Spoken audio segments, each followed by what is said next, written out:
James Harden dropped 54 in Washington last night, and despite taking the L, he became the fucking bajillionth player to score 50 points this season. And it's not a coincidence. We didn't just happen to have 2 major rule changes in the offseason, and now all of a sudden we're more than likely on track to set a record for 50-point games in one season. And this is nothing new for the NBA. They've been amending rules for years now, trying to make the game go more towards offense, make it easier for people to score, and make it more fun to watch.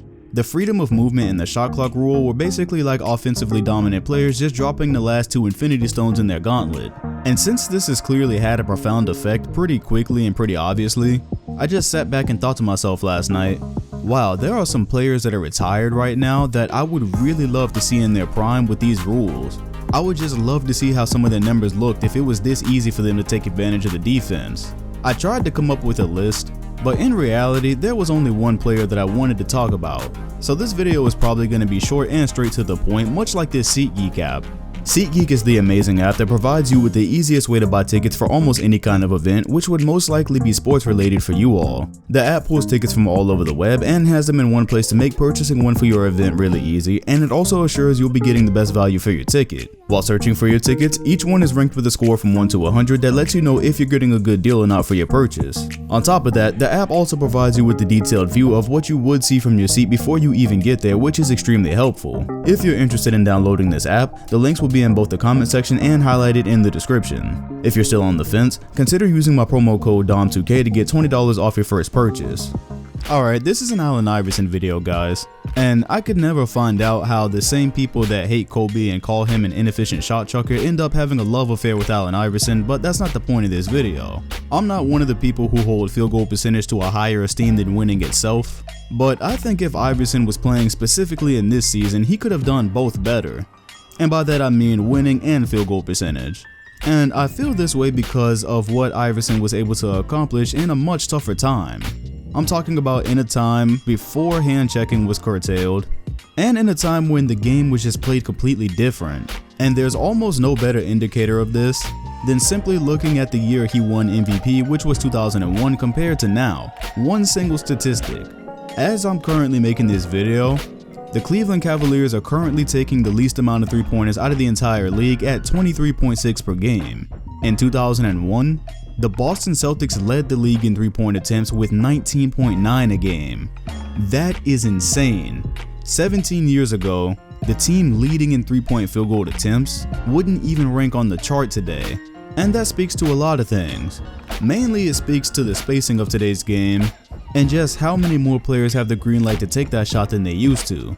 That doesn't speak to Iverson himself, but the players that he would be around if he was playing today. So we're talking about the year 2001, and Iverson won the MVP averaging 31.1 points on 42% field goal percentage. That's not a great percentage, but he ended up getting that team to the NBA Finals and ended up getting a game off the Lakers, which are in contention for the greatest team of all time. Not only did he do that in an era where hand checking had not been completely demolished yet, but he did this on a team that really lacked spacing. There wasn't this whole thing where he could just play somebody one-on-one, blow past them and collapse the defense and have sharpshooters wherever he was looking. We're talking about guys like Eric Snow, George Lynch, traditional big men like Tyrone Hill that are not leaving the paint, Theo Ratliff. He didn't have the luxury of having 4 guys around him that could all knock down shots. And he also did not have the benefit of everything being called a foul. And on top of all of that, he didn't even have the natural benefit of size. So stick Iverson on a team in 2019, where you can't push and grab and hold him while he's cutting and trying to get open, and maybe whatever coach he's playing for implements the Iverson cut. That was a very simple play that Larry Brown drew up for him, and it's literally just him cutting across the court while a big man sets a screen for him, but more often than not, it got him an open shot. So not only do you have zero opportunity to hold him back from doing so, but in 2018, there's more options on this play. And a lot of these Tyrone Hill is setting the screen, or whatever big man is there setting the screen, they don't have jump shots. In 2018, whoever that screen setter is can easily fade to the 3-point line. Now all of a sudden Iverson is isolated on the wing, maybe he's open for a jump shot, but now he has a great opportunity to get straight to the rim with his speed and crossovers. And who's going to be in the paint to challenge him when there's a 3-point shooter sitting wide open? This is a bucket every single time for AI. And in ISO situations like you often see James Harden in, that's not even going to be fair. A lot of the times when Houston needs a bailout, you see Harden just dribble around and end up hitting a contested 3, or he can get to the rim. He's just a very hard player to guard in ISO. It's probably not going to get that much better guarding Iverson, considering he was almost leading the league in free throws the year he won MVP.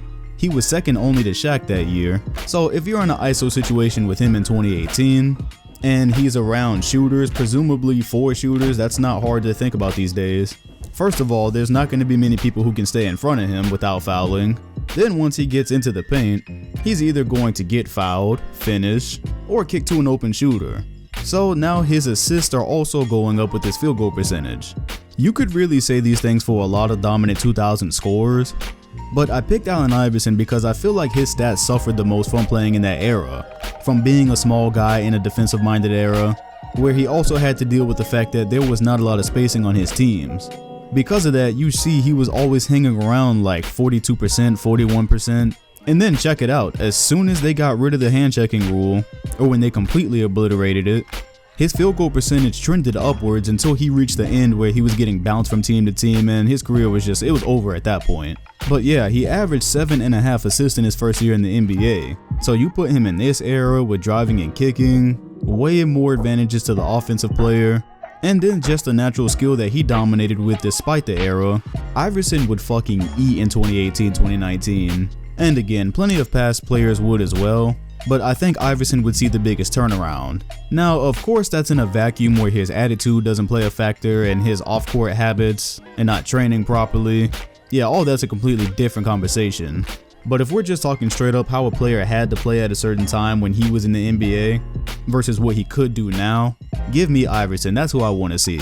So now I want to know, what past players would you love to see play in the 2018-2019 season? Jamal Murray almost scored 50, and I'm not saying he isn't nice, but damn. If we just got anybody out here getting close to 50 now, then I want to see some mid-2000s players in this role too. Anyways, if you enjoyed the video, hit the like button, comment, and sub, and hit the bell next to my name if you want notifications on future videos. Thanks for watching, and I'll see you all in the next one.